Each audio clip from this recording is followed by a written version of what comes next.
Hello everyone, welcome to today's class. तो जैसा कि हमने लास्ट क्लास में डिस्कस किया था शेड्यूलिंग एग्रीमेंट का, तो शेड्यूलिंग एग्रीमेंट का पहला सिनेरियो हमने डिस्कस कर लिया था। और दूसरा जो सिनेरियो है वो हमारा फोरकास्ट बेस्ड प्लानिंग है। तो ये जो फोरकास्ट बेस्ड प्लानिंग है उसके लिए हमको क्या करना पड़ेगा, उसके लिए हमको मटेरियल में जो हमारा एमआरपी रिलेटेड जो सेक्शंस है उसको हमको कॉन्फ़िगर करना पड़ेगा।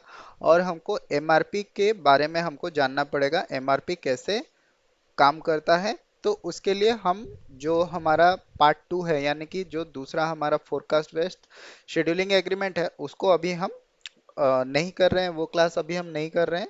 वो क्लास हम पहले हम एमआरपी के बारे में जानेंगे, एमआरपी का जो सिनेरियो है हम वो डिस्कस करेंगे। उसके बाद जाके हम जो है शेड्यूलिंग एग्रीमेंट का लास्ट पार्ट जो कि फोरकास्ट बेस्ड शेड्यूलिंग एग्रीमेंट है वो हम करेंगे।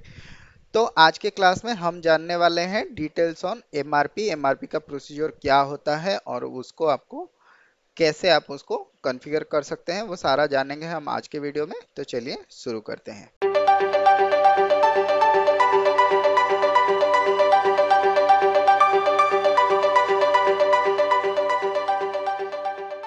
तो नॉर्मली एमआरपी होता क्या है?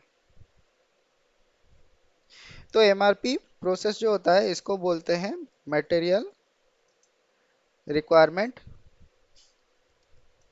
प्लानिंग। तो material requirement planning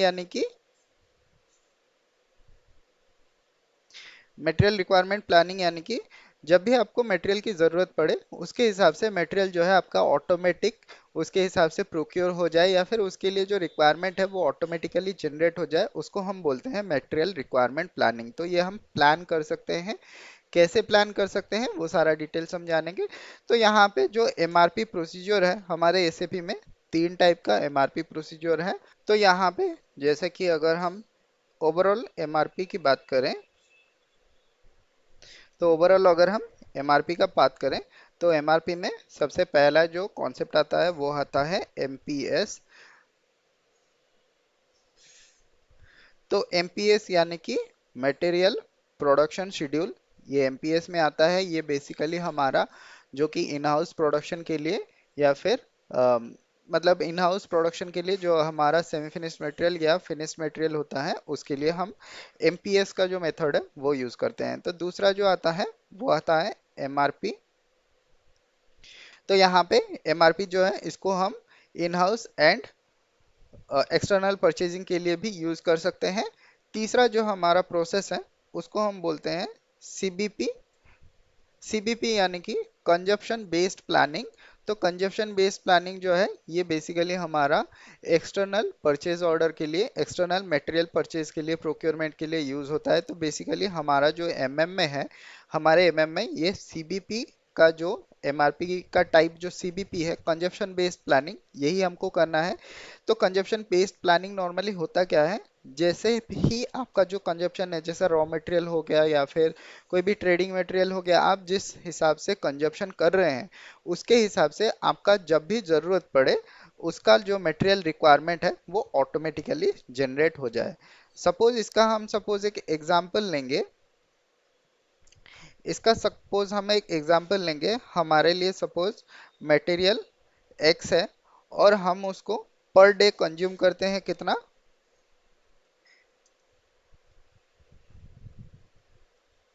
per day consumption जो है 100 का हम कंज्यूम करते हैं।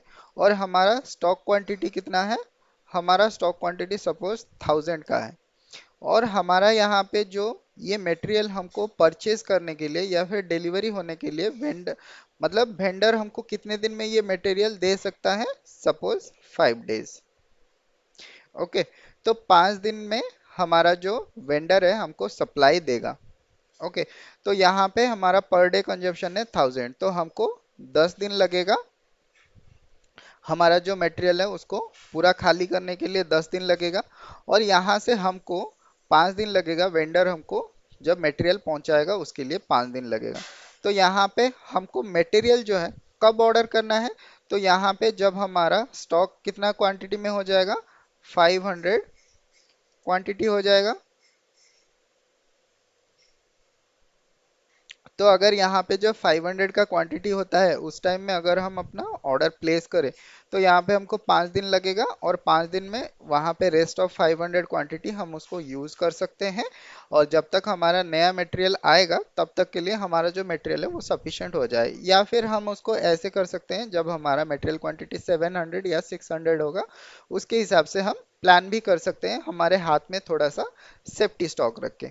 तो ये बेसिकली होता है कंजप्शन बेस्ड प्लानिंग। ऐसे हम करते हैं जिसके हिसाब से हमारा कंजप्शन हो रहा है उसके हिसाब से हम मटेरियल रिक्वायरमेंट प्लानिंग कर सकते हैं। मतलब थोड़ा दिन पहले जब भी हमको रिक्वायरमेंट पड़े उससे पहले, जैसे कि हमारा मटेरियल जो है हमारे पास स्टॉक हमेशा अवेलेबल होना चाहिए। तो ये जो सीबीपी का प्रोसेस है इसको कॉन्फ़िगर करने के लिए कुछ बेसिक सेटिंग्स जो है करना पड़ता है। तो पहला जो बेसिक सेटिंग है वो हमको प्लांट लेवल पे कुछ सेटिंग्स करना पड़ता है। फिर जो दूसरा है वो है एमआरपी के लेवल में कुछ हमको सेटिंग करना पड़ता है। तो हम चलिए देखते हैं हम इसको कैसे, इसका जो बेसिक सेटिंग्स है वो कर सकते हैं, और फर्दर उसको कैसे सिनेरियो जो है हम एग्जीक्यूट कर सकते हैं। तो यहाँ पे बेसिक सेटिंग्स के लिए हमको जाना है एसपीआरओ, और यहाँ पे हमको जाना है मटेरियल मैनेजमेंट। फिर यहाँ पे आपको दूसरा सेक्शन में दिख रहा है कंजप्शन बेस्ड प्लानिंग, तो इस पे हम क्लिक करते हैं। यहाँ पे सबसे पहला जो ऑप्शन है वो है प्लांट पैरामीटर, इस पे हम क्लिक करते हैं। और यहाँ पे जो ऑप्शन है वो है carry out overall maintenance for plant parameters, इस पे क्लिक करते हैं। तो यहाँ पे अगर आपका प्लांट पैरामीटर नहीं होगा तो आपको पहले क्रिएट करना पड़ेगा। यहाँ से आपको क्रिएट का बटन क्लिक करना है, आपको यहाँ पे क्रिएट का बटन क्लिक करना है, फिर आपको यहाँ पे प्लांट देना है, अपना प्लांट देके यहाँ पे क्रिएट करना है। तो क्योंकि हमारा जो प्लांट है वो हमने कॉपी किया था एग्जिस्टिंग प्लांट से, इसीलिए सारा जो पैरामीटर्स है वो कॉपी हो गया है। तो यहाँ पे प्लांट का पैरामीटर जो है ऑलरेडी अवेलेबल है। तो यहाँ पे अगर आपका पैरामीटर ऑलरेडी अवेलेबल होगा तो जब आप क्रिएट करने के बाद आपको क्या करना पड़ेगा, उसको मेंटेन करना पड़ेगा। तो यहाँ पे हम मेंटेन पे क्लिक करते हैं। तो यहाँ पे आपको अपना प्लांट लेना है और मेंटेन पे क्लिक करना है।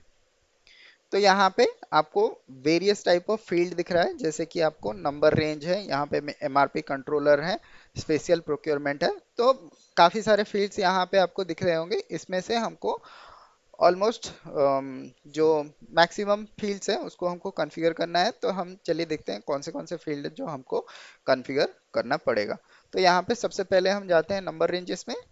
तो यहाँ पे नंबर रेंजेस पे जैसे कि आपको प्लान्ड ऑर्डर है, रिजर्वेशन डिपेंडेंट रिक्वायरमेंट है, परचेज रिक्विजिशन है, एमआरपी लिस्ट है।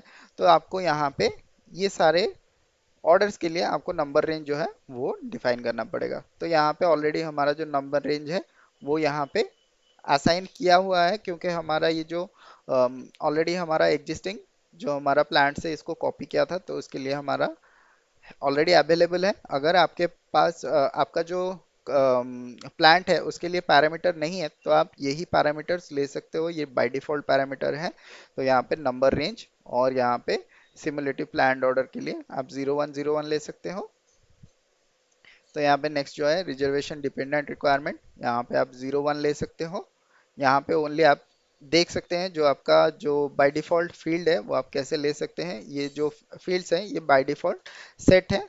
तो आपका अगर ये पैरामीटर्स ऑलरेडी सेट होगा, अगर आपने 1000 प्लांट से अगर आपने कॉपी किया होगा तो आपका ये काफ़ी सारा जो डिटेल्स है ऑलरेडी अवेलेबल होगा। अगर नहीं होगा तो आपको मेंटेन करना है। तो आपको यहाँ पे नंबर रेंज में 01 लेना है। तो सारा जो नंबर रेंज है मैक्सिमम हमको 01 ही लेना है।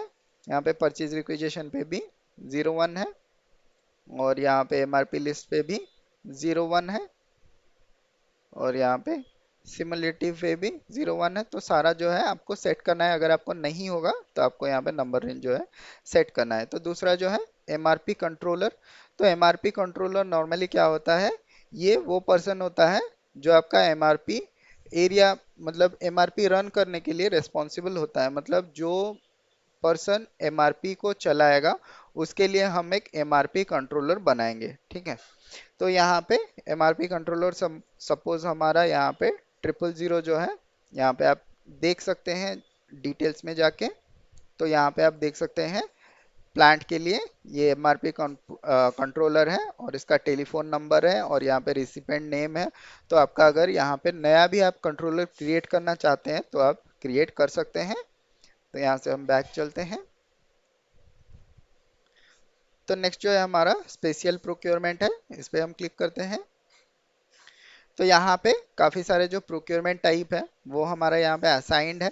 जैसे कि हमारा यहाँ पे प्रोक्योरमेंट टाइप 10 जो है वो कंसाइनमेंट के लिए है, और यहाँ पे 40 जो है वो स्टॉक ट्रांसफर के लिए है, 30 जो है वो सब कॉन्ट्रैक्टिंग के लिए है, 20 जो है वो एक्सटर्नल प्रोक्योरमेंट के लिए है। तो हम सपोज यहाँ पे कंसाइनमेंट प्रोसेस को सिलेक्ट करते हैं और यहाँ पे डिटेल्स में जाते हैं।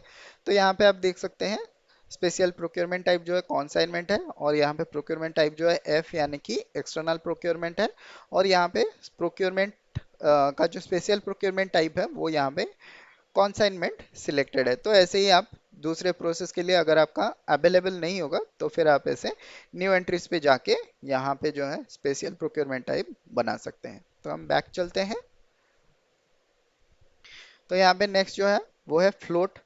फ्लोट नॉर्मली हम मेंटेन करते हैं, जैसे हमारा सेफ्टी डेज रहता है, मतलब कितना दिन का हम फ्लोट देना चाहते हैं। फ्लोट यानी कि कितना दिन का जो टॉलरेंस है वो हम देना चाहते हैं। तो यहाँ पे सपोज जैसा हमने प्लांट पे जो यहाँ पे मार्जिन है 000 हमने यहाँ पे लिया हुआ है। तो 000 में जैसे यहाँ पे आप ओपन पीरियड जो है, यहाँ पे ओपन पीरियड जो है 2 लिखा हुआ है, मतलब जब भी आप एमआरपी रन करेंगे उसके 2 दिन पहले ही आपका जो रिक्वायरमेंट है, मतलब जब भी आपका रिक्वायरमेंट जनरेट होना है उसके 2 दिन पहले आप जो एमआरपी है उसको रन करेंगे। तो ये होता है ओपनिंग पीरियड, कितने दिन पहले आप एमआरपी रन कर सकते हैं। उसके बाद होता है फ्लोट बिफोर।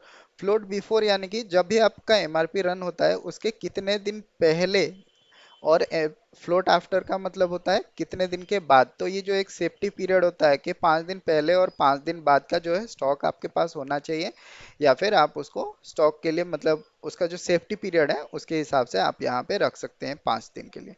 तो आप अपने हिसाब से यहाँ पे फ्लोट पीरियड रख सकते हैं, जिस दिन आपका एमआरपी रन होता है उसके कितने दिन पहले और कितने दिन बाद का आप जो प्रोसेस है उसको सेव करके रखना चाहते हैं। तो आप इसका अगर डिटेल्स देखना चाहें तो आप यहाँ पे ये जो फील्ड है इस पे क्लिक करके आप यहाँ पे हेल्प में जा सकते हैं, और हेल्प में जाके इसका रिलेटेड डॉक्यूमेंट जो है वो आप देख सकते हैं। जैसे यहाँ पे ओपनिंग पीरियड के लिए लिखा है number of work days subtracted from the order start date to determine the creation date.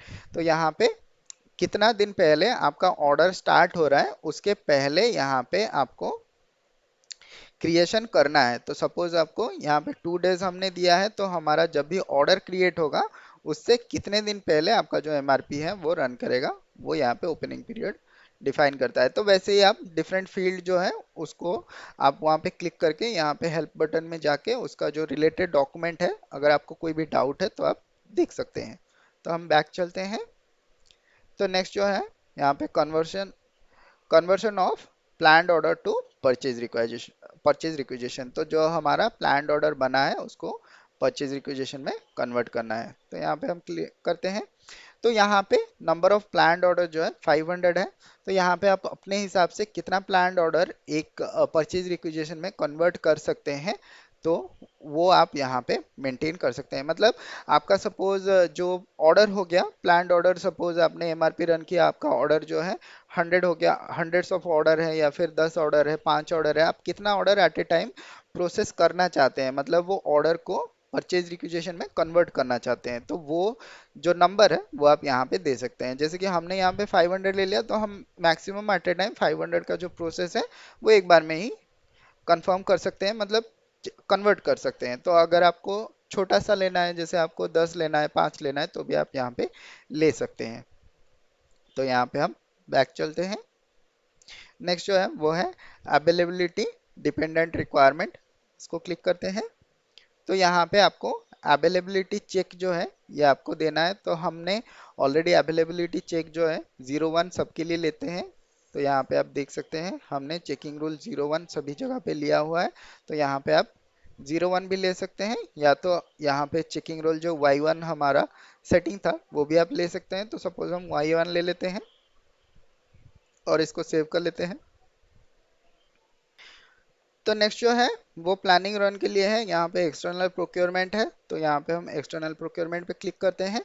तो यहाँ पे आपको जो परचेजिंग प्रोसेसिंग टाइम है यहाँ पे 2 डेज का है, मतलब आप जब भी ये जो एमआरपी चलाओगे उसके 2 दिन के अंदर ही आपका जो परचेजिंग डॉक्यूमेंट है वो क्रिएट होगा। और यहाँ पे मोस्ट इंपॉर्टेंट फील्ड जो है वो है account assignment for non valuated material. तो अगर आप नॉन वैल्यूएटेड मटेरियल के लिए कोई भी प्रोक्योरमेंट कर रहे हैं तो यहाँ पे अकाउंट असाइनमेंट कौन सा होना चाहिए। तो अकाउंट असाइनमेंट यहाँ पे हमने यू लिया है। तो यहाँ पे आप OMS2 में जाके, तो यहाँ पे आप OMS2 में जाके जो हमारा नॉन वैल्यूएटेड मटेरियल है, सपोज यहाँ पे नॉन वैल्यूएटेड मटेरियल में हम जाते हैं। तो यहाँ पे नॉन वैल्यूएटेड मटेरियल जो है UNBW है, इसको सिलेक्ट करते हैं और यहाँ पे क्वांटिटी और वैल्यू अपडेटिंग में देखते हैं। तो यहाँ पे हम पोजीशन में जाते हैं और हमारा जो कंपनी कोड है T110 ले लेते हैं। तो यहाँ पे आप देख सकते हैं T110 के लिए यहाँ पे कोई भी जो अपडेट है वो सिलेक्टेड नहीं है, यानी कि quantity updating and value updating जो है सिलेक्टेड नहीं है। तो यहाँ पे आप सपोज यहाँ पे क्वांटिटी अपडेटिंग सिलेक्ट करते हैं तो हमारा इन्वेंट्री पॉसिबल है, लेकिन वैल्यू अपडेट नहीं होगा। तो हमको जो है जब हम पीआर क्रिएट करेंगे, पीआर में हमको अकाउंट असाइनमेंट कैटेगरी जो है वो कंपलसरी देना पड़ेगा। तो यहाँ पे हम इसको सेव कर लेते हैं। तो अगर आपको ये जो आपका अकाउंट असाइनमेंट कैटेगरी जो है इसको अगर देना पड़ेगा तो आप कौन सा वाला अकाउंट असाइनमेंट कैटेगरी ले सकते हैं। तो ये जो अकाउंट का असाइनमेंट कैटेगरी हम यहाँ पे दे रहे हैं, यानी कि यू अगर हम दे रहे हैं तो यही वाला असाइनमेंट कैटेगरी जो है हम अपने पीआर में ले सकते हैं। तो यहाँ से हम बैक चलते हैं। तो नेक्स्ट जो है वो है अवेलेबल स्टॉक। तो यहाँ पे अवेलेबल स्टॉक में आप देख सकते हैं अपने प्लांट के लिए आप कौन से स्टॉक को कंसीडर करना चाहते हैं अपने एमआरपी स्टॉक के लिए। मतलब एमआरपी का जो हम जैसा हमने डिस्कस किया था कि जो मटेरियल का हम स्टॉक चेक करेंगे कि हमारा जो मिनिमम स्टॉक है वो कितना रहना चाहिए, उसके बाद जो है हमारा एमआरपी रन होना चाहिए। तो वो स्टॉक में आप कौन सा स्टॉक जो है उसको इंक्लूड करना चाहते हैं वो हमारा यहाँ पे हमने सिलेक्ट करके रखा है। तो ये बाय डिफॉल्ट सिलेक्टेड है। तो अगर आपको कोई भी स्टॉक यहाँ से नहीं लेना है, जैसे अगर आपको ब्लॉक स्टॉक नहीं लेना है या फिर रेस्ट्रिक्टेड यूज वाला स्टॉक नहीं लेना है तो आप इसको रिमूव भी कर सकते हैं और आपके हिसाब से आप यहाँ पे कोई सा भी स्टॉक ले सकते हैं।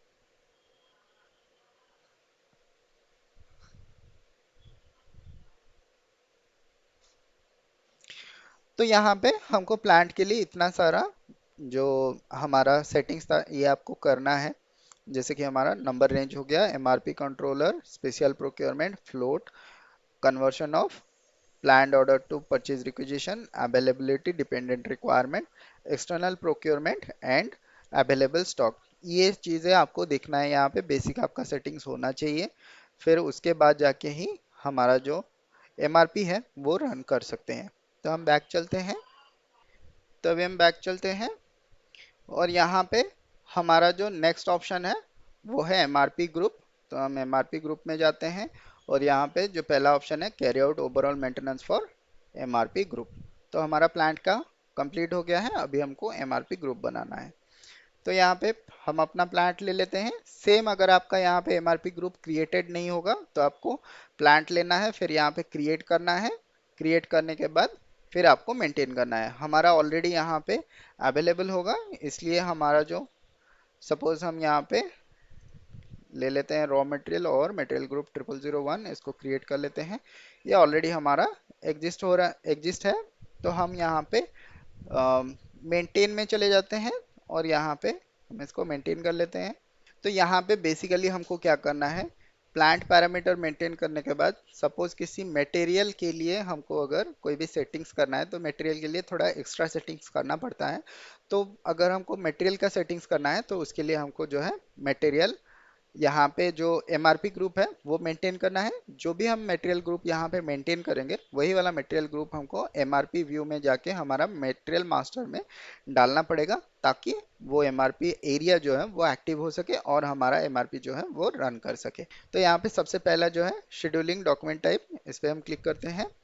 तो यहाँ पे जो आपके प्लांट के साथ यहाँ पे एमआरपी ग्रुप है और यहाँ पे जो आपका डॉक्यूमेंट टाइप है, यहाँ पे स्टैंडर्ड पीओ है, यहाँ पे सब कॉन्ट्रैक्टिंग है और यहाँ पे स्टॉक ट्रांसफर है। तो यहाँ पे अगर आपने ये जो फील्ड्स है अगर आपने ब्लैंक छोड़ा है तो आपका जो भी डिफॉल्ट वैल्यूज रहेगा इस टाइप ऑफ ऑर्डर के लिए, यानी कि स्टैंडर्ड परचेज ऑर्डर के लिए, सब कॉन्ट्रैक्टिंग के लिए या स्टॉक ट्रांसफर के लिए, अगर आपका जो भी स्टैंडर्ड डॉक्यूमेंट टाइप रहेगा वही आपका सिलेक्टेड होके आएगा। अगर आपने अपने प्लांट के लिए कोई सपोज आपने कोई मॉडिफिकेशन किया है, कोई आपका डॉक्यूमेंट टाइप जो है आपने अपना खुद का बनाया है, तो आपको वो डॉक्यूमेंट टाइप यहाँ पे देना पड़ेगा। नहीं तो ये बाय डिफॉल्ट जो आपका डिफॉल्ट डॉक्यूमेंट टाइप है वही ले लेगा। जैसे हमारा स्टैंडर्ड पीओ के लिए स्टैंडर्ड जो आपका रहता है डॉक्यूमेंट टाइप वो एनबी है, तो उसके हिसाब से ये आपका एनबी ले लेगा। और जैसे कि आपका स्टॉक ट्रांसफर प्रोसेस में यूबी है तो यहाँ पे बाय डिफॉल्ट जो है वो यूबी ले लेगा। मतलब यूबी ही आप वहां से एंटर कर सकते हैं, मतलब यूबी ही आप कंसीडर कर सकते हैं अपने एमआरपी के लिए।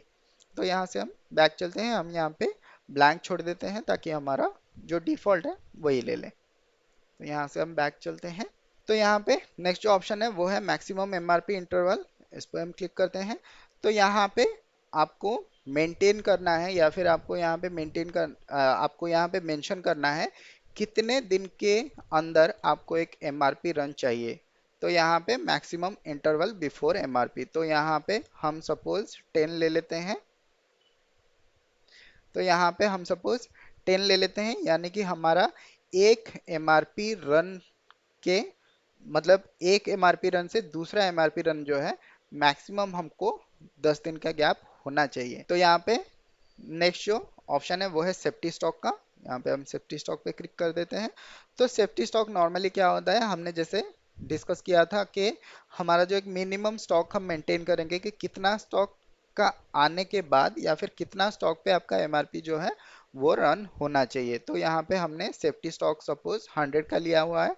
अगर आप इसका डिटेल्स देखना चाहते हैं तो आप यहाँ पे क्लिक करके यहाँ पे हेल्प बटन में क्लिक कर सकते हैं और यहाँ पे आप देख सकते हैं the share of safety stock that is available for planning is included in the planning run, that means it also can be use to cover requirement. तो यहाँ पे जब भी हमारा 100 आ जाएगा उसके बाद ही हमारा जो एमआरपी है वो हम रन कर सकते हैं। मतलब ये सेफ्टी के लिए हमारा 100 स्टॉक रहेगा। मतलब जब भी हम एमआरपी रन करें, सपोज हमारा 1000 का क्वांटिटी है और हमारा जो टाइम है जैसा हमने 500 रखा था, तो वहां पे ये सेफ्टी स्टॉक भी 100 ले लेगा। तो जब भी हमारा 500 में रन करना होगा उसमें से हमारा क्या करेगा वो 100 सेफ्टी स्टॉक ले लेगा। तो 100 यानी कि 600 का लेवल जब आएगा उस टाइम से ये हमारा एमआरपी प्रोसीजर करना शुरू करेगा।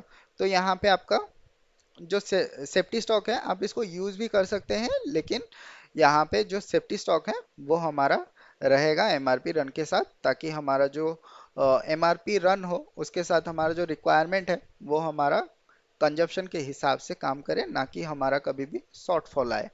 तो यहाँ पे हम बैक चलते हैं। तो यहाँ पे हमारा एमआरपी ग्रुप जो है ये हमने मेंटेन कर लिया है। आपको याद रखना है आपने कौन सा एमआरपी ग्रुप जो है लिया हुआ है, इसको आपको मटेरियल मास्टर के अंदर इसको आपको देना है। तो उसके लिए आप यहाँ पे याद रखें हमने 0000 लिया है। तो हम बैक चलते हैं। यहाँ पे नेक्स्ट जो ऑप्शन है वो है मास्टर डेटा का, और यहाँ पे नंबर रेंज हम छोड़ रहे हैं यहाँ पे। तो नंबर रेंज आपको अगर देना है तो आप यहाँ पे नंबर रेंज जाके दे सकते हैं। तो यहाँ पे हम जाते हैं मास्टर डेटा में। मास्टर डेटा से हमको जाना है चेक एमआरपी टाइप पे। तो यहाँ पे हम एमआरपी टाइप पे क्लिक करते हैं और यहाँ पे काफ़ी सारे एमआरपी टाइप जो है वो यहाँ पे ऑलरेडी अवेलेबल है, जैसे एपी यानी कि एक्सटर्नल प्लानिंग, और यहाँ पे एमपीएस यानी कि M0। तो यहाँ पे काफ़ी सारे एमआरपी टाइप जो है वो ऑलरेडी अवेलेबल है। तो सपोज हम यहाँ पे जो एमआरपी टाइप VB है, मैनुअल रीऑर्डर प्लानिंग पॉइंट जो है उसको हम सिलेक्ट करते हैं और यहाँ पे डिटेल्स में जाते हैं।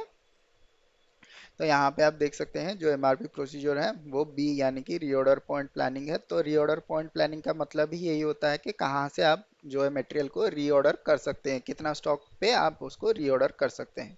तो यहाँ पे हमको कोई भी चेंजेस नहीं करना है। तो हम बैक चलते हैं, ये बस देखने के लिए था कि कौन सा वाला यहाँ पे सिलेक्टेड है। तो हम बैक चलते हैं। तो नेक्स्ट जो ऑप्शन है वो है मेंटेन प्लानिंग कैलेंडर। तो यहाँ पे हम क्लिक करते हैं। तो यहाँ पे पहले जो है क्रिएट प्लानिंग कैलेंडर जो है उस पे आप यहाँ पे अगर आपका कोई भी प्लानिंग कैलेंडर नहीं होगा तो फिर आपको क्रिएट करना पड़ेगा। तो यहाँ पे आप डबल क्लिक करके यहाँ पे जो है अपना प्लांट ले लीजिए और आप यहाँ पे प्लानिंग कैलेंडर जो भी लेना चाहते हैं, सपोज 0001, 0002 जो भी लेना चाहते हैं आप उसको क्रिएट कर सकते हैं। तो हम सपोज यहाँ पे 0002 ले लेते हैं और यहाँ पे हमारा planning calendar suppose test MRP या फिर टेस्ट सीबीपी कर लेते हैं। तो यहाँ पे सपोज आपको क्या करना है, यहाँ पे पीरियड्स में क्लिक करना है। यहाँ पे क्लिक करने के बाद आपको यहाँ पे वीकडेज लेना है, आप अपने हिसाब से ले सकते हैं या फिर जैसे वीक्स मंथ्स आप कुछ भी ले सकते हैं, वर्क डेज यहाँ पे ले सकते हैं, ईयर्स भी ले सकते हैं, आप अपने हिसाब से स्प्लिट के वैल्यू के लिए यहाँ पे ले सकते हैं। तो हम सपोज यहाँ पे वीकडेज ले लेते हैं और इसको सिलेक्ट कर लेते हैं। तो यहाँ पे आप जो है स्टार्ट डेट जो है वो दे सकते हैं, स्टार्ट डेट आपको देना पड़ेगा। तो हम सपोज आज का डेट जो है हम यहाँ पे ले लेते हैं। तो आज के डेट से हम यहाँ पे कौन से दिन वीक में जो है हम करना चाहते हैं वो हम यहाँ पे ले सकते हैं। तो यहाँ पे सपोज हम 1 ले लेते हैं और वीकडेज जो है वो 1 ले लेते हैं। तो आपका फैक्ट्री कैलेंडर के हिसाब से आपका जो पहला दिन वीक का रहेगा वो दिन आपका यहाँ पे सिलेक्ट हो जाएगा। तो सपोज हम यहाँ पे 3 ले लेते हैं, यहाँ पे हम 1 ले लेते हैं और यहाँ पे 3 ले लेते हैं, इसको एंटर कर लेते हैं। तो यहाँ पे आपको वीकडे जो है नंबर 1 यानी कि मंडे का है और नंबर 3 यानी कि वेडनेसडे का है। तो आपका जो एमआरपी है वो इसी दिन रन करेगा, या तो मंडे को रन करेगा नहीं तो आपका वेडनेसडे को रन करेगा। तो हम इसको एंटर कर लेते हैं और इसको सेव कर लेते हैं। तो हम यहाँ से बैक कर चलते हैं। तो यहाँ पे नेक्स्ट जो ऑप्शन है वो है एमआरपी एरिया। तो यहाँ पे activate MRP for MRP areas पे आपको क्लिक करना है। तो यहाँ पे आपका जो एमआरपी एरिया है वो एक्टिव है। अगर आपका यहाँ पे ये इंडिकेटर सिलेक्टेड नहीं होगा तो आपको ये इंडिकेटर जो है इसको सिलेक्ट करना है। तो हम बैक चलते हैं। तो यहाँ पे नेक्स्ट जो ऑप्शन है वो है डिफाइन एमआरपी एरिया, हम इस पे क्लिक करते हैं। तो यहाँ पे जो है आपको एमआरपी एरिया जो है वो बनाना है। तो यहाँ पे आप अपने प्लांट के हिसाब से एमआरपी एरिया जो है वो बना सकते हैं। तो हम यहाँ पे चेक कर लेते हैं हमारा जो प्लांट है, प्लांट पे यहाँ पे एमआरपी एरिया ऑलरेडी क्रिएटेड है। तो सपोज हम इसको सिलेक्ट करते हैं और डिटेल्स में जाते हैं। तो यहाँ पे आपका जो एमआरपी एरिया है यहाँ पे T110 है और आपका जो प्लांट है वो सेम है। तो आप जब भी ये एमआरपी एरिया क्रिएट करें तो आपका जो एमआरपी एरिया है और आपका जो प्लांट है दोनों का नाम जो है वो सेम रहना चाहिए। यहाँ पे भी T110 और यहाँ पे भी एमआरपी एरिया जो है वो T110 ही रहना चाहिए। और यहाँ पे एमआरपी एरिया टाइप जो है वो 01 है, यानी कि ये आपका देख सकते हैं यहाँ पे 01 यानी कि प्लांट लेवल पे है। या फिर अगर आप स्टोरेज लोकेशन पे करना चाहते हैं तो स्टोरेज लोकेशन पे कर सकते हैं। अगर आप यहाँ पे वेंडर के साथ करना चाहते हैं तो वेंडर के साथ भी यहाँ पे कर सकते हैं। तो यहाँ पे ये एमआरपी एरिया जो है हमारा प्लांट पे है। तो यहाँ पे आप नेक्स्ट एंट्री पे भी जा सकते हैं।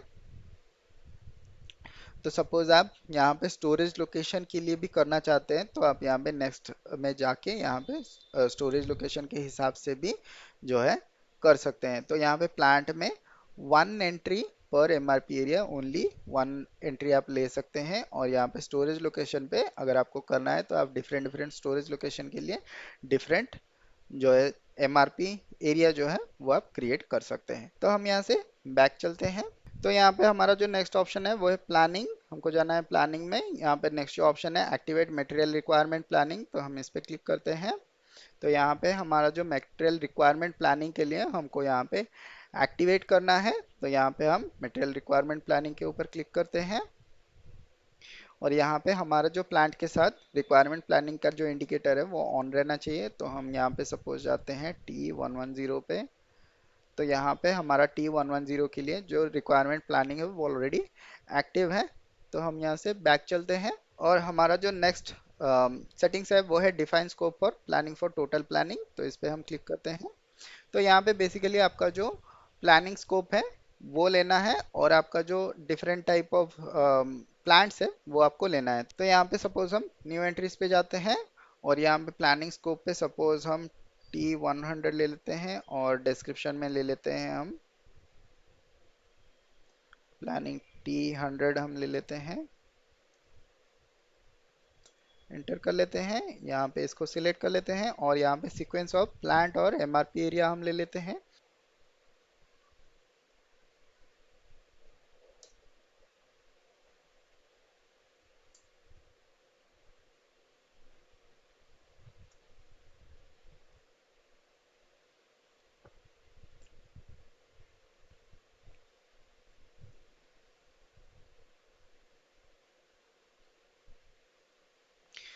तो यहाँ पे आप इसको सिलेक्ट करने के बाद सीक्वेंस ऑफ प्लांट पे क्लिक कीजिए। तो यहाँ पे आपको जो है अपना प्लांट जो है यहाँ पे एंटर करना है। आपके इस कंपनी कोड के अंदर जितना सारा प्लांट है आप यहाँ पे एंटर कर सकते हैं। तो हम इसको सेव कर लेते हैं। अभी हम बैक चलते हैं। तो नेक्स्ट जो हमारा फील्ड है वो है लॉट साइज कैलकुलेशन। इस पे हम जाते हैं तो यहाँ पे डिफाइन लॉट साइज प्रोसीजर जो है यहाँ पे हम क्लिक करते हैं। तो यहाँ पे एमआरपी लॉट साइज को हम क्लिक करते हैं। तो यहाँ पे जो लॉट साइज है वो आपका डिफाइन करता है कि कितने दिन में आपका कितना जो मटेरियल है वो प्रोड्यूस होना है या फिर वो आपका प्रोक्योर होना है। वो क्वांटिटी जो है यहाँ पे कैलकुलेट होता है। जैसे कि आपका यहाँ पे 2D जो है 2 डे लॉट साइज है, 2 वीक जो है 2 वीक लॉट साइज है, 3D जो है वो 3 डे लॉट साइज है। तो आप यहाँ पे सिलेक्ट करके यहाँ पे डिटेल्स में देख सकते हैं जो यहाँ पे डिटेल्स है वो कैसा है। यहाँ पे तो नंबर ऑफ पीरियड यहाँ पे 2 दिन का लिखा हुआ है। तो सेम ही अगर आप यहाँ पे 2 वीक का सिलेक्ट करके यहाँ पे डिटेल्स में जाए तो यहाँ पे जो लॉट साइज इंडिकेटर है वो वीक में है और यहाँ पे पीरियड जो लॉट साइज इंडिकेटर है वो यहाँ पे पी में है और नंबर ऑफ पीरियड जो है वो 2 यहाँ पे लिया गया है। तो यहाँ पे 2 वीक लॉट साइज है। तो आप यहाँ पे आके देख सकते हैं लॉट साइज कैलकुलेशन जो है वो कैसे होता है। तो अभी हम बैक चलते हैं। तो हमारा जो बेसिक सेटिंग्स था एमआरपी के लिए वो हमारा कंप्लीट हो गया है।